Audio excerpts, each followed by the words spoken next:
అనాథగా పుట్టి పెరిగిన ఆయన జీవితం పిల్లా పాపలు లేకుండా అలా ఒంటరిగానే మిగిలిపోకూడదు అంది. ఎవరు చెప్పాను నేను అనాథనని? నేను అనాథని కాదు. వెనక్కి చూడకుండా అందమైన నీ భవిష్యత్తుని వెతుక్కుంటూ వెళ్ళిపో. ఈ రాత్రికే నీ ప్రయాణం. సిద్ధంగా ఉండు. మీ వైఫ్ చాలా హెల్దీగా ఉన్నారు. దాని గురించి మీరు కానీ మీ మిస్సెస్ కానీ ఎలాంటి భయాలు పెట్టుకోవాల్సిన అవసరం లేదు. Thank you doctor, thank you very much.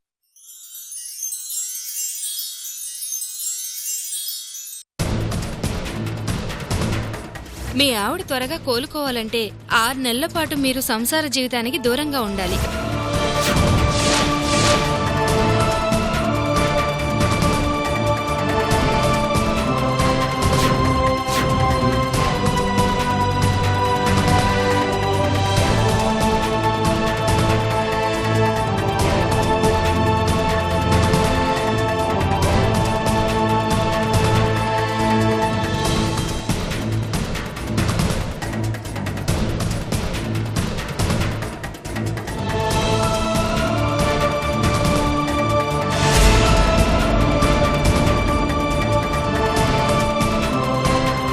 Mister, what is this? నేను అదే అడుగుతున్నాను. ఏదైనా మాట్లాడాలంటే డాక్టర్ దగ్గర ముందుగా అపాయింట్మెంట్ తీసుకోవాలని తెలీదా నీకు? అపాయింట్మెంట్ తో వస్తే రిపోర్ట్స్ కరెక్ట్ గా రావట్లేదు, అందుకే ఇలా రావాల్సి వచ్చింది. వాట్?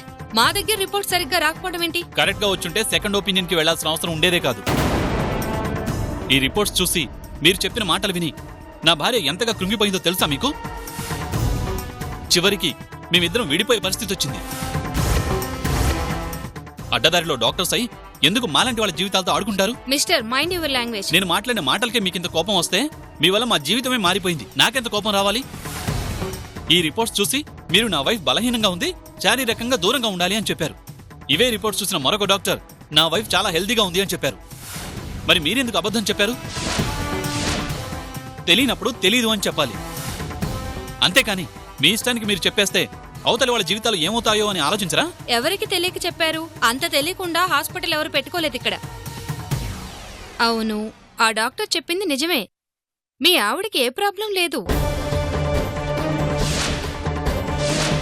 అదే విషయం మీ ఆవిడికి కూడా చెప్పాను. మా ఆవిడతో బాగుంది అని చెప్పి మరి నాతో ఎందుకు అలా చెప్పారు? ఆ విషయం వెళ్ళి మీ ఆవిడ్ని అడగండి. తను బతిమిలాడితేనే అలా చెప్పాను.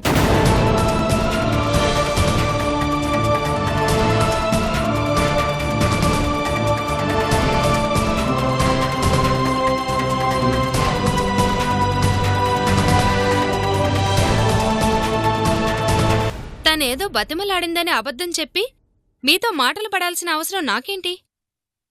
ఎందుకు అలా చెప్పించిందో వెళ్ళి మీ ఆవిడ్ని అడగండి, నన్ను కాదు.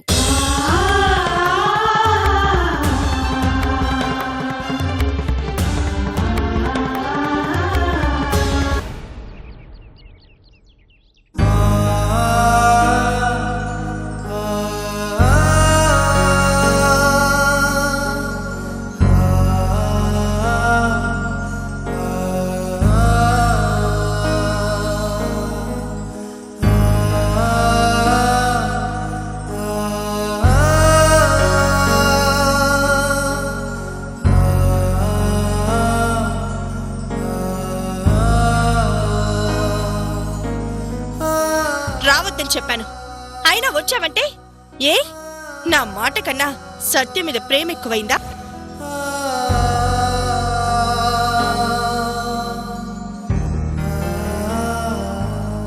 నువ్వు లేవు అంటే ఈ 4 రోజులు నాకు స్వర్గంలో గడిచిపోయాయి. నువ్వు వచ్చావు, మళ్ళీ మామూలే.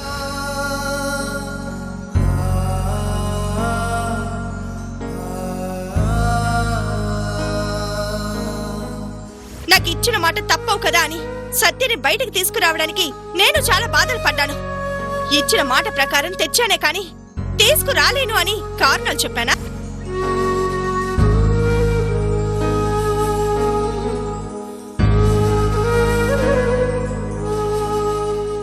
నీ కారణాలు నాకు అనవసరం. నీకు నాకు మధ్య ఒక అగ్రిమెంట్ ఉంది. దాని ప్రకారం సత్యని ఎంత త్వరగా నాకు అప్పగిస్తావో అంత త్వరగా అప్పగించు.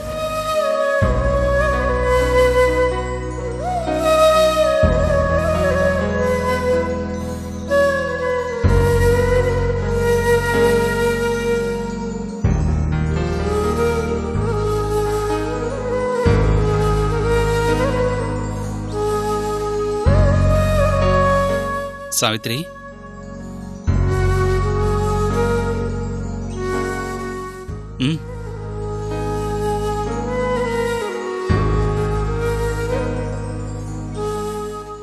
నీ ఆరోగ్యం గురించి ఒక డాక్టర్ని అడగడం కరెక్ట్ కాదనిపించింది. అందుకే ఇంకో డాక్టర్కి చూపించాను.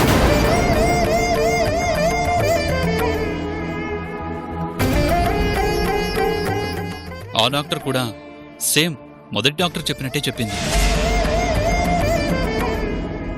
ఈ డాక్టర్ కూడా అలాగే చెప్పిందా? ఏ డాక్టర్కి చూపించినా సమస్య అదేగా. ఆరోగ్యం బాగాలేదు, సేమ్ 6 నెలలు దూరంగా ఉండాలి అంది. 6 నెలల తర్వాత కూడా కష్టమే అంది. అలా ఎందుకు చెప్తుంది?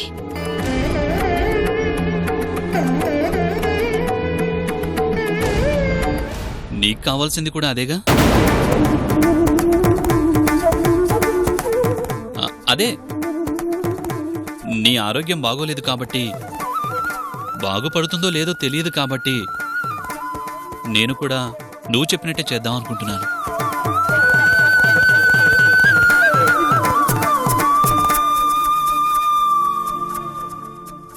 ఇలా ఎంతకాలం? వయసంతా అయిపోయాక ఆ రోజు బాధపడ్డం కన్నా నువ్వు చెప్పినట్టు మరో పెళ్లి చేసుకుందాం అనుకుంటున్నాను.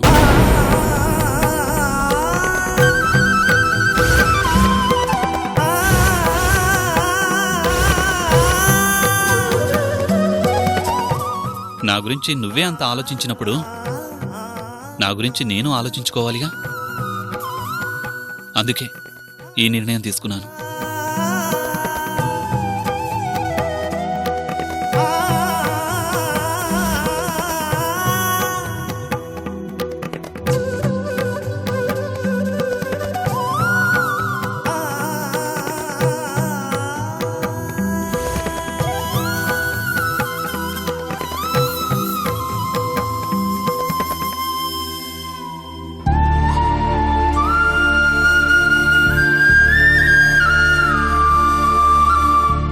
పెళ్లికి నువ్వు కోరుకున్నట్టే ఒప్పుకున్నానుగా.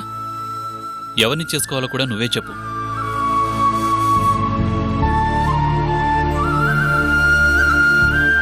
నీ ఇష్టం. నువ్వు ఏ అమ్మాయి మెళ్ళో తాళి కట్టమంటే ఆ అమ్మాయి మెళ్ళో కడతాను.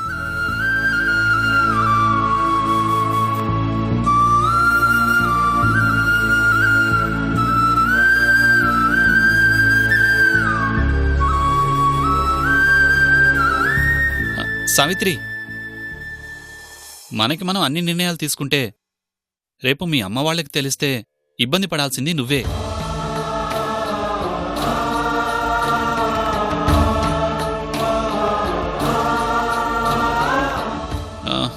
మరి ఈ విషయం వాళ్ళకి ఎలా చెప్తావు? నేరుగా వెళ్ళి నాకు మరో పెళ్లి చేస్తున్నాను అంటే నిన్ను చంపేసి వాళ్ళు చచ్చిపోతారు.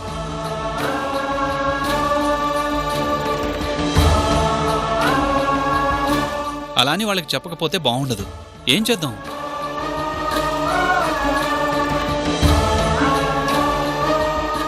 నేను చెప్పేది నీ గురించే సావిత్రి. పెళ్లి చేసుకుని నా దారిన నేను పోతే రేపు నువ్వు బాధపడకూడదు కదా. అందుకే మీ అమ్మ వాళ్ళకు కూడా ఒక మాట చెప్పమంటున్నాను.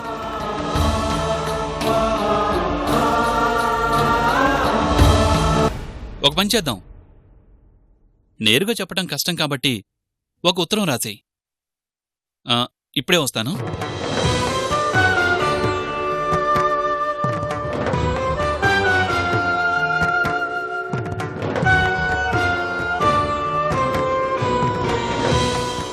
సావిత్రి, ఇదిగో తీసుకో. తీసుకో. ఎలా రాయాలో నీకు తెలియదు కాబట్టి నేను చెప్తాను, రాయి. రాయి సావిత్రి. కూర్చో. కూర్చో సావిత్రి.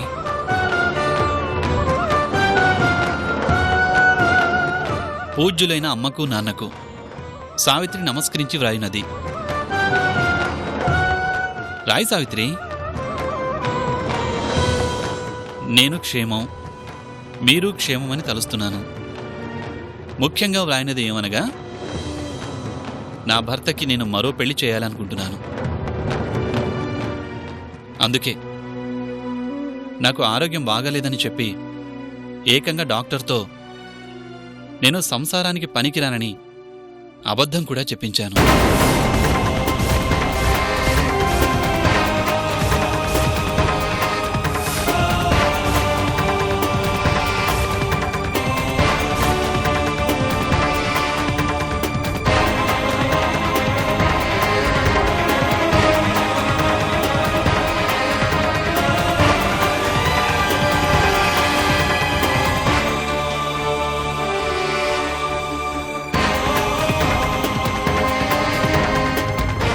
ఆగిపోయామేంటి సావిత్రి?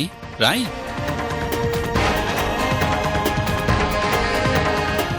ఏంటి, నేను సరిగా చెప్పడం లేదా? కరెక్ట్గానే చెప్పానే.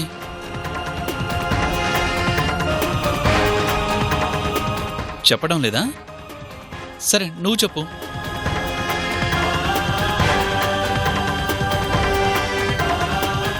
నీ మౌనం సమాధానం కాదు. చెప్పు సావిత్రి, ఎందుకు ఇలా చేశావు?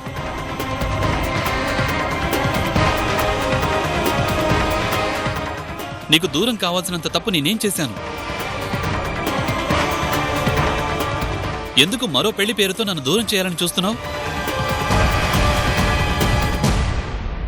మాట్లాడు సావిత్రి, ఎందుకు ఇలా చేస్తున్నావు?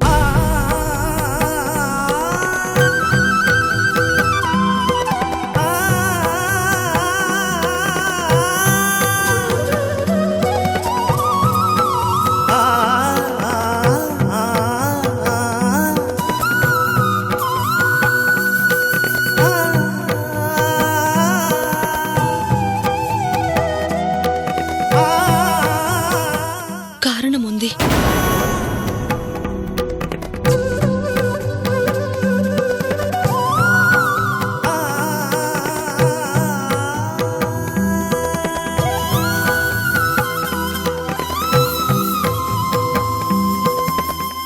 ప్రేమతో కాపురం చేయొచ్చు, అనుమానంతో కాపురం చేయలేంగా.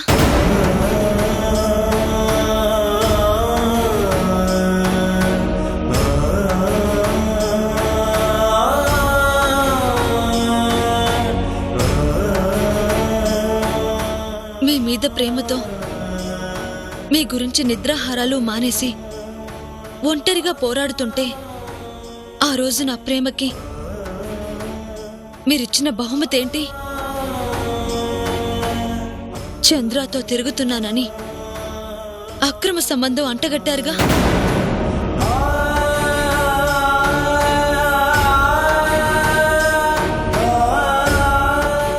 ఆ రోజే నిర్ణయించుకున్నాను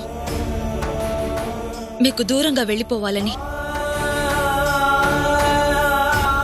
కాకపోతే నా కోసం నింద మీ మీద వేసుకున్నారు కాబట్టి మిమ్మల్ని జైలు నుంచి బయటికి తీసుకొచ్చాక నేను మీ జీవితంలోంచి బయటికి రావాలని ఆగాను.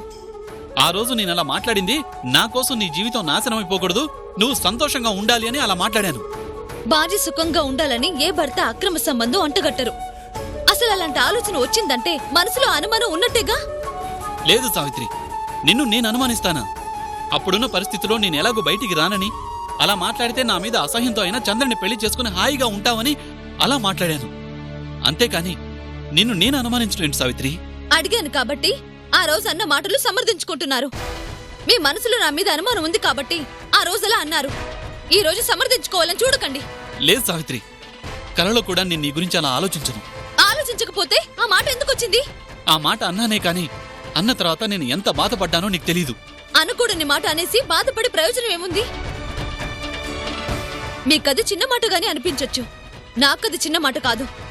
ప్లీజ్ సావిత్రి, చెప్పేది అర్థం చేసుకో. నిన్ను అనుమానించడం అంటే నన్ను నేను అనుమానించుకోవడమే. మిమ్మల్ని అనుమానించుకోవడం ఎలా అవుతుంది? నన్ను అనుమానించారు, అవమానించారు, నా శీలాన్ని తప్పుపట్టారు, మా అమ్మ నాన్న పెంపకాన్ని తప్పుపట్టారు, నా వ్యక్తిత్వాన్ని తప్పుపట్టారు. ఇంకా మీ మాటలు నమ్మాల్సిన అవసరం లేదు. ఏంటి సావిత్రి కొత్తగా మాట్లాడుతున్నావు? కొత్తగా ఏం కాదు, చాలా రోజుల నుంచి మాట్లాడలేకపోయాను. ఈ రోజు సందర్భం వచ్చింది కాబట్టి మాట్లాడుతున్నాను. అనుమానించిన మనిషితో కలిసి బతకడం కష్టంగానే ఉంటుంది. అందుకే మీరు ఇంకొకరిని పెళ్లి చేసుకోండి. నా దారి నేను చూసుకుంటాను.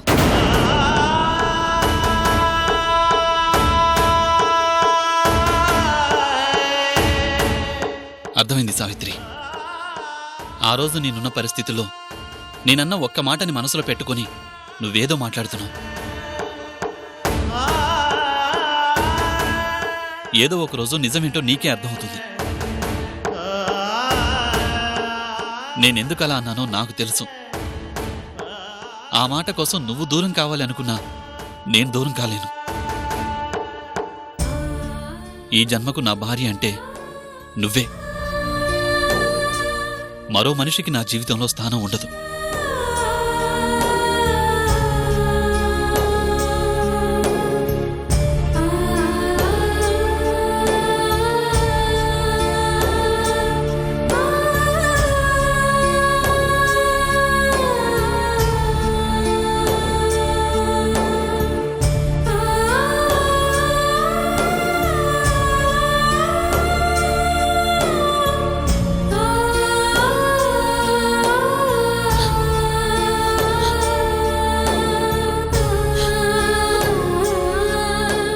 ఎందుకండి నేనంటే ఇంత ప్రేమ? ఎంత దూరం కావాలి అనుకున్నా అంతకంత దగ్గరవుతూనే ఉన్నారు. ఊర్మిళకిచ్చిన మాట కోసం నేను మిమ్మల్ని ఇంతగా బాధ పెడుతున్నాను. తెలిసి తెలిసి తప్పు చేస్తున్నాను. మీలాంటి మంచి మనిషిని ఇలా బాధ పెడుతున్నందుకు ఆ దేవుడు నన్ను క్షమించాడు.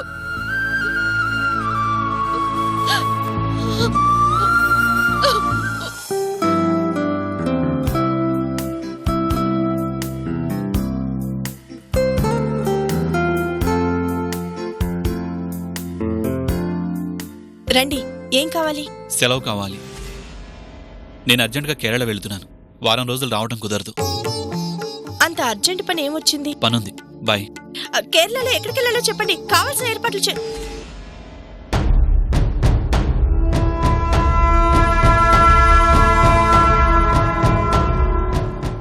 అదేంటి అడుగుతున్న పట్టించుకోకుండా వెళ్తున్నాడు?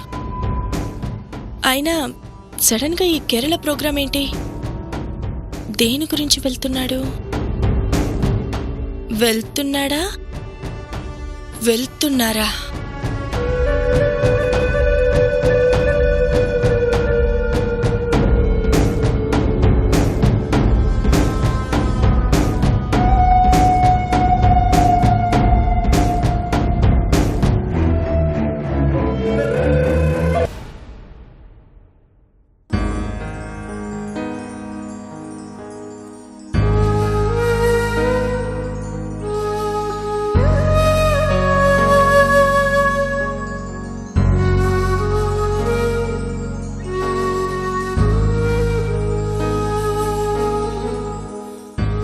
చంద్రతో తిరుగుతున్నానని అక్రమ సంబంధం అంటగట్టారుగా.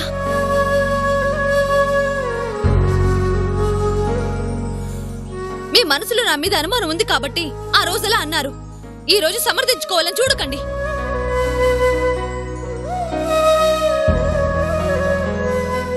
ఈ జన్మకు నా భార్య అంటే నువ్వే. మరో మనిషికి నా జీవితంలో స్థానం ఉండదు.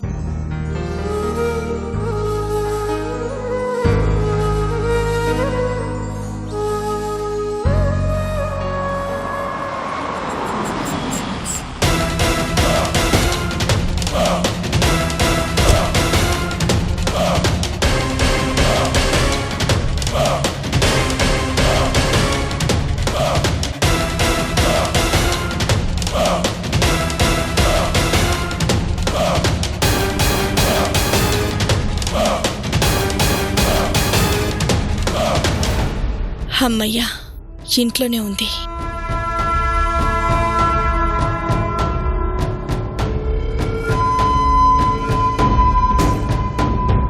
ఏంటూర్మిళ? సత్య కేరళ వెళ్తూ నిన్ను కూడా ఎక్కడ తోడుగా తీసుకెళ్లాడో అని భయపడ్డాను. కేరళ వెళ్లారా? ఏ నీకు చెప్పలేదా? లేదు, కనీసం బట్టలు తీసుకెళ్లడానికి కూడా రాలేదే. అవునా? అవును, నాకు నువ్వు చెప్పే వరకు తెలీదు. అంత అర్జెంటుగా కేరళ వెళ్లాల్సిన అవసరం ఏమొచ్చింది? ఏమో, మనిషి ఎప్పుడూ లేంది చాలా సీరియస్ గా ఉన్నాడు. అసలేం జరిగింది? ఆయన నీకు దగ్గర కావాలి అంటే నాకు దూరం కావాలని ఆ డాక్టర్తో నేను అబద్ధం చెప్పించాను కదా, ఆ విషయం ఆయనకి తెలిసిపోయింది.